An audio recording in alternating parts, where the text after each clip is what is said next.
In modern aviation, 2020 has been one of the most brutal years for the aviation industry due to the COVID-19 pandemic and the ensuing aviation demand downturn.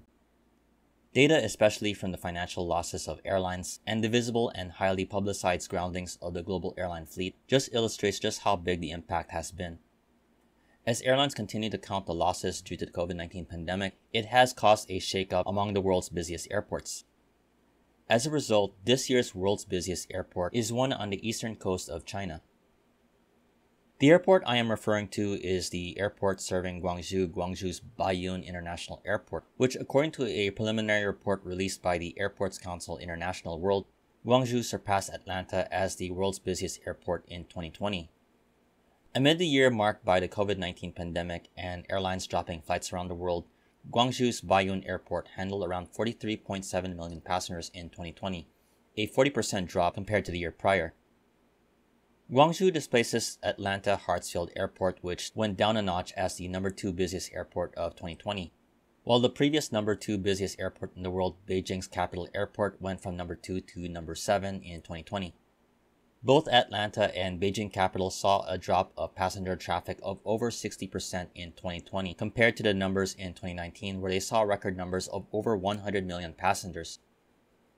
While Beijing saw a sharp drop and Guangzhou rose, Airports Council International also reported that the Chinese airports took up a total of 7 of the top 10 busiest airports in 2020. Joining Guangzhou and Beijing capital on the list were Chengdu, Shenzhen, Chongqing, Kunming, and Shanghai's Hongqiao Airport.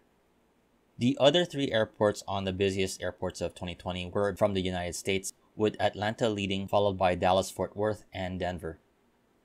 Overall, the top airports around the world saw a drop of passenger traffic by around 45.7% compared to the 64.6% drop for all airports recorded around the world. Meanwhile, for international passenger traffic, Dubai's airport retained the top spot, handling 25.8 million international passengers last year.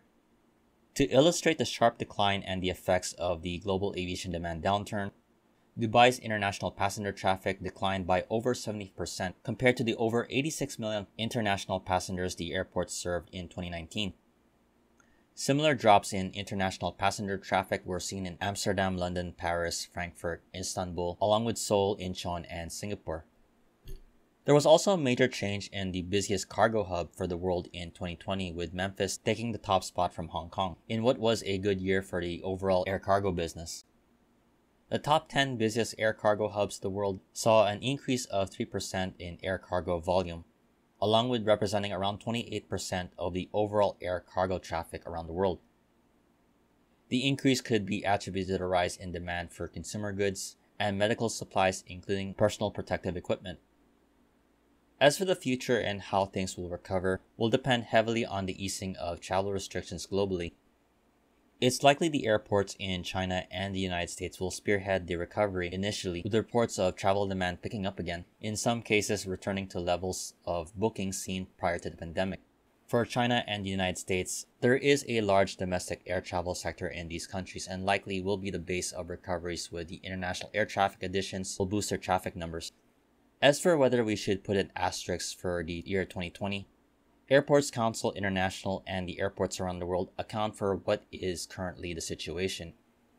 These numbers are a snapshot of what is right now, and we've seen airports change position from year in and year out.